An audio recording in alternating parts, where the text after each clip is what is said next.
Hey everyone and welcome back to another video. In this video, I'm going to show you how to find your order receipts on the DoorDash app. Now this video is going to be particularly useful for individuals. Let's say that you want to go ahead and find your receipts on the DoorDash app.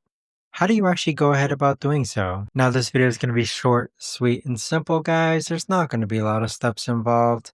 Now, in order to do this, what you're first going to do is log on to the DoorDash app. Next, click on your profile icon on the upper right hand corner. Next, click on orders. And then this is going to be a recent history of all your orders. So if you click on receipt next to the restaurant you just ordered from, this will pop up the receipt and there you have it. But that right there, guys, is the best and easiest way that I know of to actually go ahead and find your order receipts on the DoorDash app. If you guys know of a better or easier way to actually do this, let me know in the comments down below.